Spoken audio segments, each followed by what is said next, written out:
चलिए अपने स्टार्ट कर रहे हैं टॉपिक। तो फाइनेंशियल मैनेजमेंट में कैपिटल स्ट्रक्चर वाला पार्ट चल रहा था। लास्ट अपन ने वो लेवरेज के ऊपर बात की, operating leverage, financial leverage, combined leverage पे बात हो रही थी। तो 2 मिनट में एक छोटा सा ओवरव्यू आपको दे देता हूँ।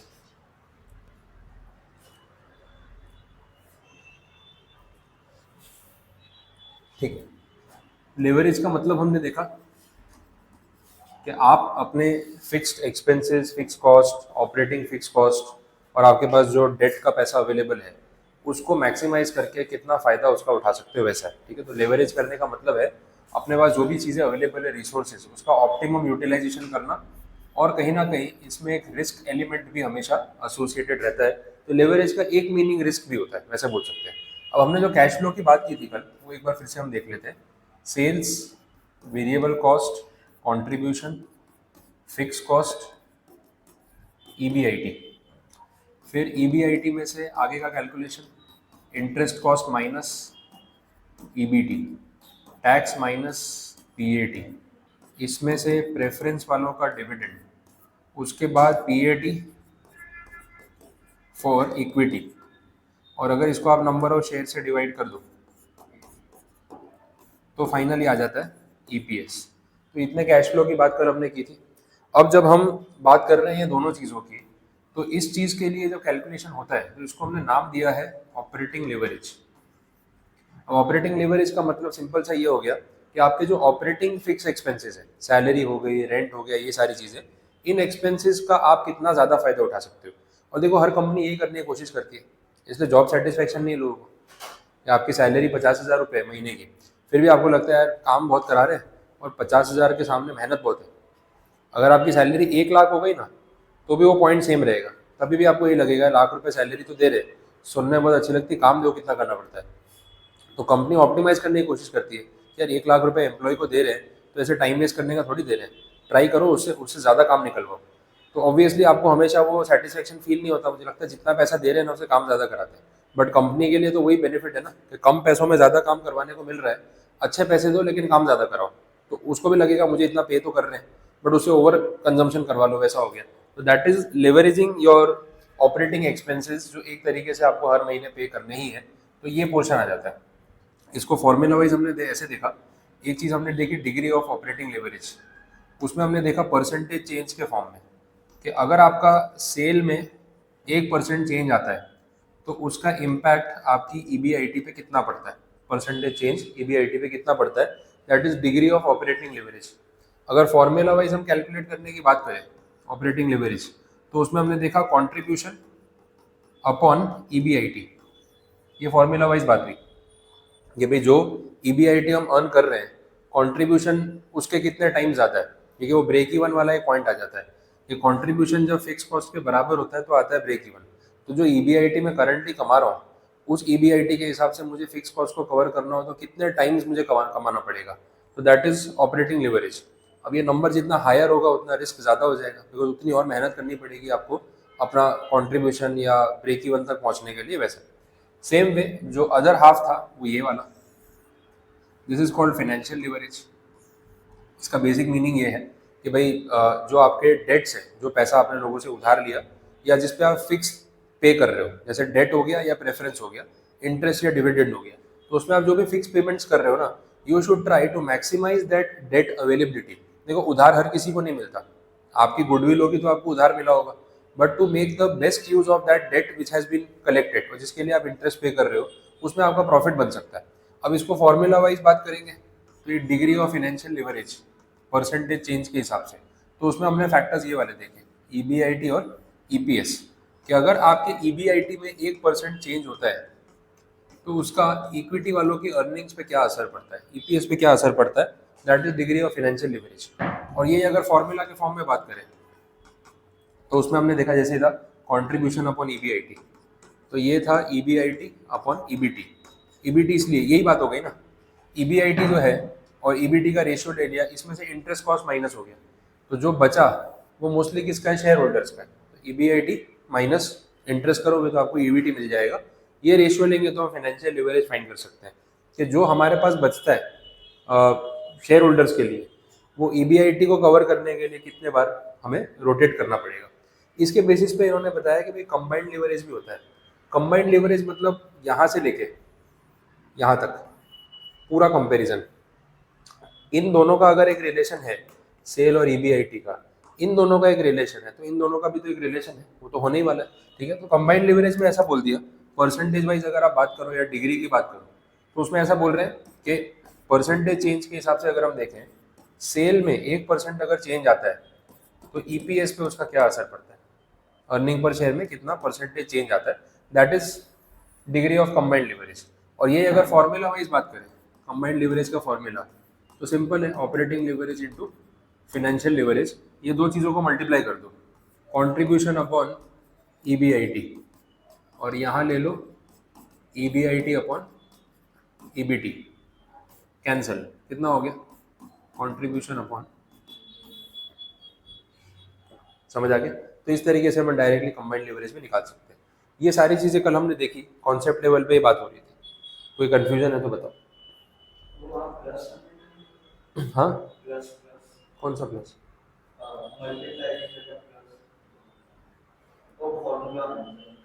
ये मल्टीप्लाई तो आएगा।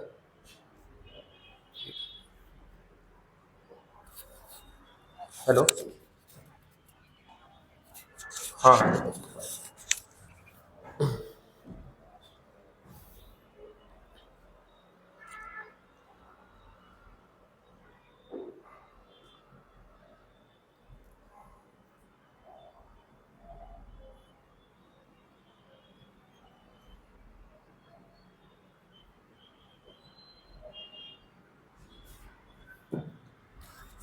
हाँ, बोलो, प्लस ही, प्लस नहीं मल्टीप्लाई तो आएगा फॉर्मूला में, तो वही है। बोलो, बात समझ आई। तो ये सारा कल वाला पार्ट है। अब इस पे सम्स दे रखे हैं, वो देखने, देख लो मॉड्यूल में आपके इलस्ट्रेशन जो दे रखे हैं। कल एक सम हमने किया था इलस्ट्रेशन नंबर 5, उसमें कैलकुलेशन किया था। अब आगे के सम्स देखते हैं। इलस्ट्रेशन नंबर 6 पे आ जाओ।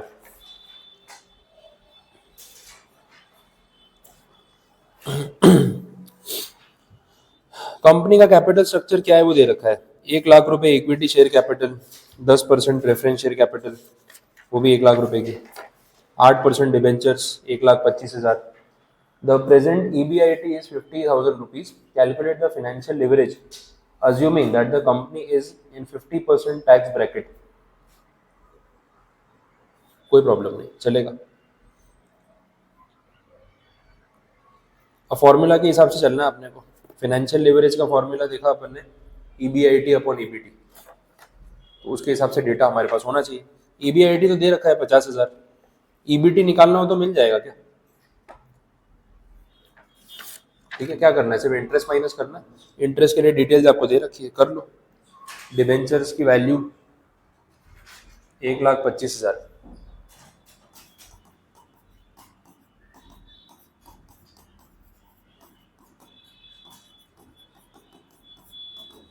तो 1,25,000 पे इंटरेस्ट रेट कितना बोला है, 8%, कितना हो जाएगा ये, 10,000। 10,000 है interest cost.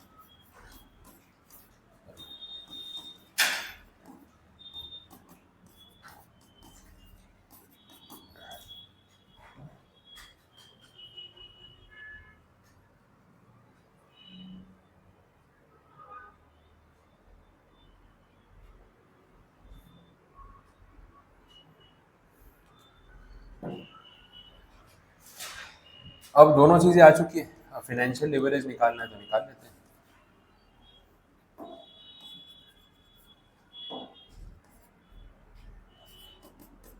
EBIT upon EBT, बताओ।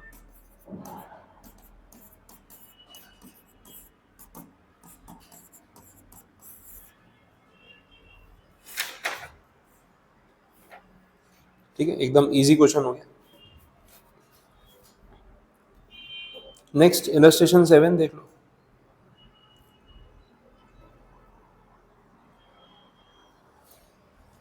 सिंपल सा क्वेश्चन है, आप कैलकुलेट कर सकते हो। स्टार्ट करो इलस्ट्रेशन 7, खुद ही सॉल्व कर लो, नहीं आए तो बताओ।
सॉल्व हो जाए तो बताओ। आ रहा है आंसर?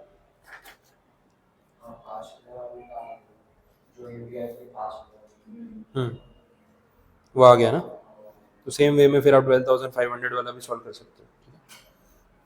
तो घर पे भी ट्राई कर लोगे तो चलेगा। अगर एक आ गया तो दूसरे में से नंबर ही चेंज है, दैट इज ओके। इसके बाद एक टॉपिक है financial break even point. Next देखो पेज 604 पे छोटा सा कंसेप्ट ऐड हो रहा है, कुछ बहुत ज़्यादा वैरायटी नहीं, और एक सम दे दिया तो सॉल्व भी हो जाएगा। तो कंसेप्ट समझा देता हूँ।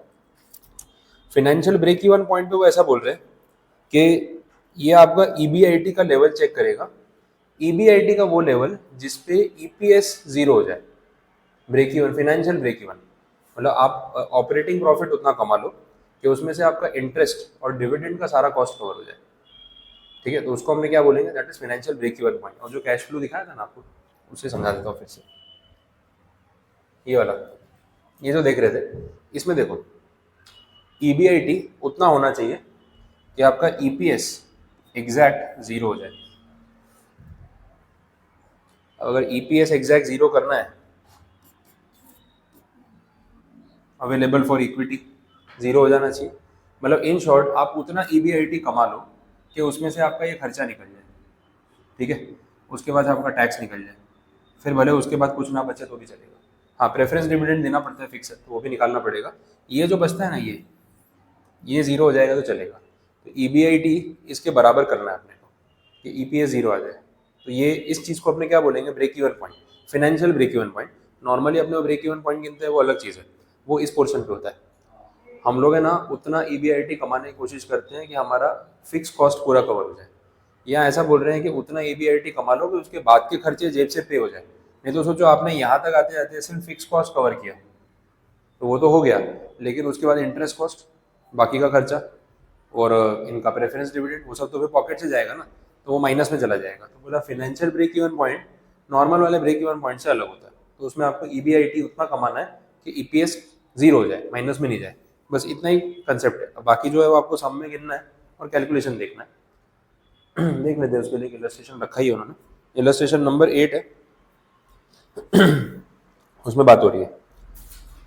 डेटा पढ़ते हैं। ABC limited has the following capital structure and want to know its financial break even point. Equity share 5 lakh रुपए के, प्रेफरेंस शेयर 5 लाख रुपए के, डिबेंचर 10 लाख रुपए के, फेस वैल्यू सबकी 100, टैक्स का रेट 40%। अब ये फॉर्मूला दिया है फाइनेंशियल ब्रेक इवन पॉइंट निकालने के लिए, interest plus preference dividend before tax. बात तो सही है ना, वही तो कवर करना है। फाइनेंशियल ब्रेक इवन के लिए हमें क्या करना है भाई, इंटरेस्ट कॉस्ट कवर कर लेना है और प्रेफरेंस वालों का डिविडेंड कवर कर लेना है। अब प्रेफरेंस डिविडेंड जो है ना, उसमें टैक्स बेनिफिट नहीं होता क्योंकि वो तो आफ्टर टैक्स ही होता है। तो इसलिए उसको ना 1 माइनस टैक्स करके ना बिफोर टैक्स पे लेके आ रहे हैं। टैक्स के पहले वाला क्या इफेक्ट है वो लेके आ रहे हैं, ग्रॉस अमाउंट निकाल रहे हैं। तो वो आपको करना पड़ेगा बिकॉज उसमें टैक्स का डिडक्शन मिलता नहीं है। टैक्स पहले माइनस होता है, प्रेफरेंस डिविडेंड बाद में आता है, इसलिए उसको रिवर्स कर रहे हैं। अब डेटा में से कैलकुलेशन की जा सकती है।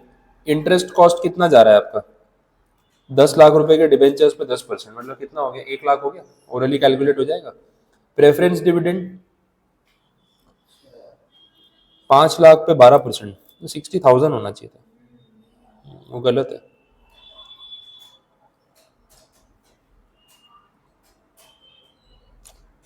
या तो फिर प्रेफरेंस शेयर्स की वैल्यू 50 लाख होती, वो बात अलग थी। गलत कैलकुलेट कर दिया।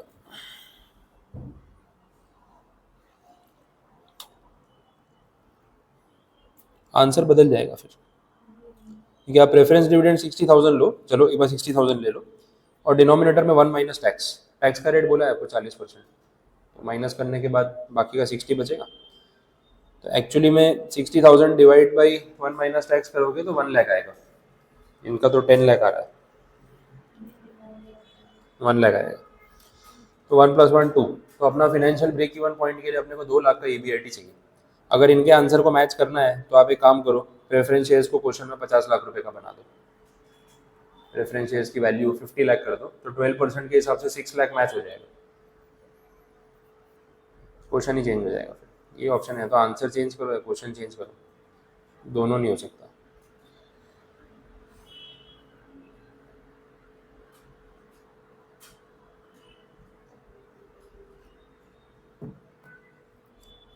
आया समझ में? तो फाइनेंशियल ब्रेक इवन पॉइंट वाला पार्ट कंप्लीट।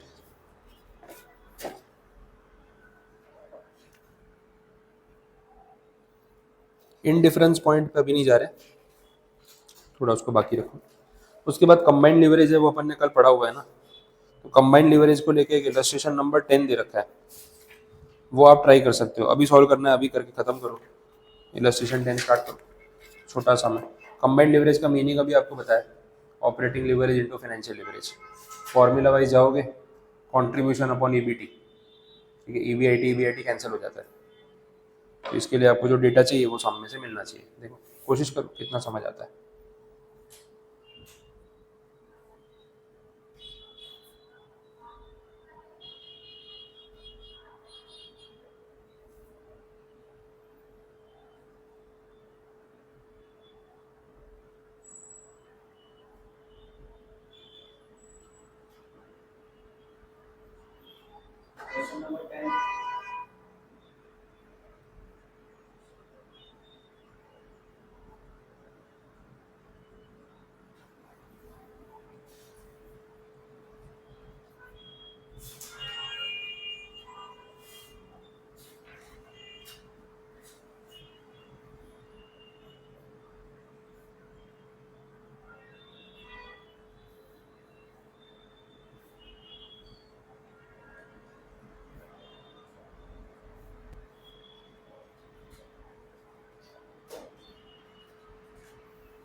आ रहा है?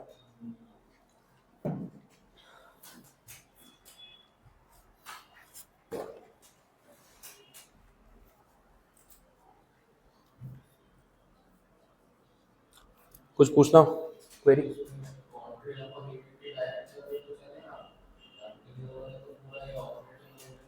नहीं, ज़रूरत नहीं, डायरेक्ट कर सकते हो। फॉर्मूला में ऐसा होता है एक्सप्लेन कर देने का कि दोनों का मल्टीप्लिकेशन करके ये आता है, तो डायरेक्ट फिर उसके बाद डायरेक्ट कर लो। अननेसेसरी डबल डबल सॉल्व करने की ज़रूरत नहीं।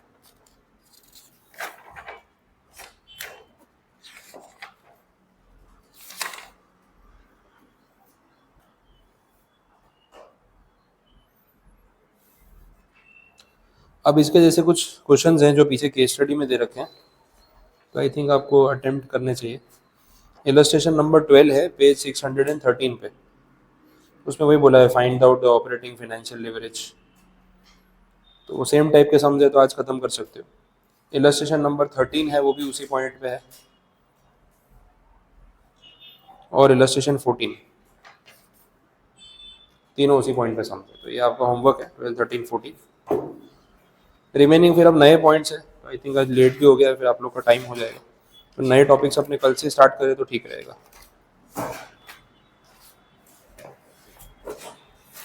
ज़्यादा नहीं बचा है, छोटे छोटे कंसेप्ट हैं। तो आई ट्राई कि कल मैं मैक्सिमम एक्सप्लेनेशन करके आपका टॉपिक ख़त्म करवा दूँ, तो हो जाएगा कल।